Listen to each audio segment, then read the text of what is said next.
Right, let's start with the transfers then. And with just 2 weeks left in the January window, there's still plenty of movement expected. So we have had a bit of movement here. Our chief reporter joins me, as always, Kaveh Solokol. Let's start with it then. AC Milan looking to make a big splash. Not one, but two potential departures from the Premier League to there. Yes, I think Milan are close to agreeing a deal to sign Kyle Walker, initially on loan from Manchester City. They're also interested in João Felix from Chelsea.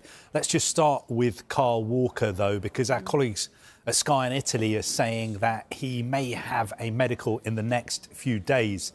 They believe it's going to be a 6-month loan with an option to buy, and the player has agreed to the move in principle.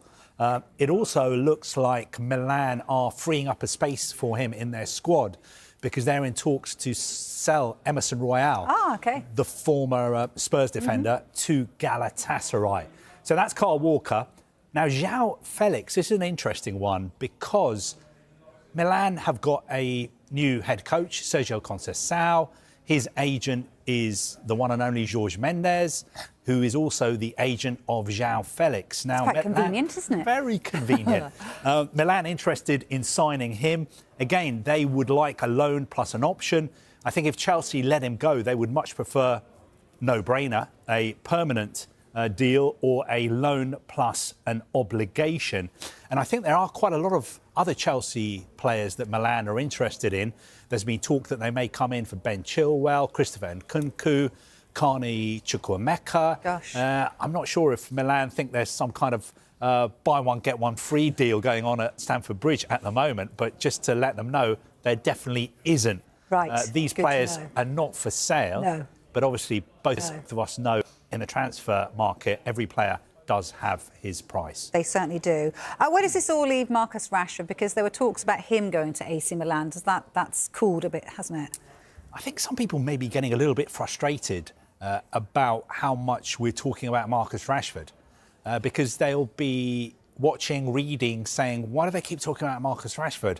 Because nothing's changed. Well, what are the actual developments? Well, I don't think anything has changed publicly, but behind the scenes, obviously his representatives are having talks with lots of interested clubs. Everybody knows that he's on big wages at Manchester United. For United to let him go on loan, they would want all his wages paid. But I think interested clubs know that the closer you get to the deadline, the more likely it is that United will be willing to subsidise his wages. So interested clubs would potentially get a much better deal in 2 weeks' time, closer to the window closing, closer maybe even on deadline day. I think when it comes to AC Milan, I don't think they are going to progress their move for him, according to Sky in Italy. We've been talking about the fact they can only sign one player from the UK. And if they get Kyle Walker, that would mean that they wouldn't be able to get Marcus Rashford. And I'm not sure they could afford his wages at the moment. Yeah, Zlatan waded in at the weekend, didn't he? Sort of talking about Kyle Walker as well and saying how that was a positive thing to I think he was asked a question about Kyle Walker and he gave a sort of answer. And then that answer was put to Pep Guardiola, who didn't really want to talk about it very much. He just said, if Ibrahimovic said that, then that's what he said, I think. Which is great. Actually, it makes sense, doesn't it? Yeah. But what about the other players from Manchester United? Because it's not just Rashford, actually, is it? Alejandro Garnacho and Antony could be on their way as well. I mean, I remember 2.5 years ago when United signed him, one of the most expensive signings in Premier League history, cost, I think, an initial 81 million pounds. Arrived, so much publicity, so much hype, but you have to say he has been very disappointing. I think he's only scored 12 goals. He's become a bit part player. United obviously willing to listen to offers for him, but the only deal that's really materialised is joining Real Betis on loan until the end of the season. So I think United will be hoping he goes out to Real Betis, does really well there, and that means they may be able to sell him and get some of that £81 million back in the summer. Garnacho is a bit more of a strange one, because I think you would think that most United fans would be like, look, this is the kind of young player that we want to stay at the club. He's only 20 years old. He's come up through the youth ranks. but Napoli interested in signing him, Chelsea interested in signing him. I think Napoli value him at around 40 million euros. That's not going to be enough. I think if United are to let him go, it would need to be for something closer to 60 million pounds. United also, we're being told, are willing to listen to loan offers for Tyrell Malacia, the left back who's had a lot of injury problems. Yeah, gosh, so lots of outgoings then. What about any potential incomers for poor Ruben Amorim? Well, I think the one area of his squad he really wants to strengthen, I mean, there's quite a lot of areas, but I think his priority at the moment is left back, left wing back. Luke Shaw has been out the whole season. Tyrell Malacia has been injured. He's come back. They're going to let him potentially go out on loan. And one of their top targets is the Lecce left wing back, Patrick Dorgu. Now, he's a young, exciting player. He's only 20 years old. I think he was a Danish Player of the Year. I think if United come in for you, then you're going to want to make that move. So that is a potential incoming at Manchester United. But I think they're going to need to have players leaving before they can bring anyone in. And what about Manchester City?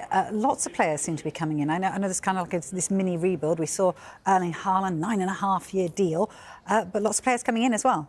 Lots of players coming in. City returning to really good form yesterday as well, scoring lots of goals. Omar Marmoush is on his way. Abdul Kadir Kuzanov is on his way. Vitor Reich is on his way. There's also been a little bit of talk about Douglas Luiz coming in from Juventus. Now, I wouldn't necessarily put money on this deal happening. I think it's something that Manchester City have looked at, potentially bringing in a new number 6. You could make a very, very good case for bringing in a player like Douglas Luiz, especially if you can do a loan deal with Juventus. Juventus signed him in the summer, 50 million euros from Aston Villa. That move hasn't worked out and he would like to come back. I know lots of other top Premier League clubs have been looking at him. So I wouldn't be at all surprised if he was to return to England in the next few days or weeks. I'm not quite sure whether it will be at Manchester City. OK, you mentioned the fact that he was a former Aston Villa player, but there's apparently a departure from Aston Villa that you're trying to find out. Diego Carlos. Yeah, we reported this a couple of weeks ago. Diego Carlos, Aston Villa centre-back. He's had injury problems as well. He is close to agreeing a deal to move to Fenerbahce, where he would work with Jose Mourinho. I think Aston Villa's thinking is that he's now 31 years old. They're likely to get around 10 million euros in for him. If he is to make that move, then I think they would look at signing another centre-back, perhaps somebody like Bade at Sevilla. OK. The French centre-back, who's I think only 24 or 25. So I think it would make sense for them. But Diego Carlos, Galatasaray were interested in as well. The talks with Fenerbahce have been going on for quite a while, but Jose Mourinho really wants him, and I think he's about to get him.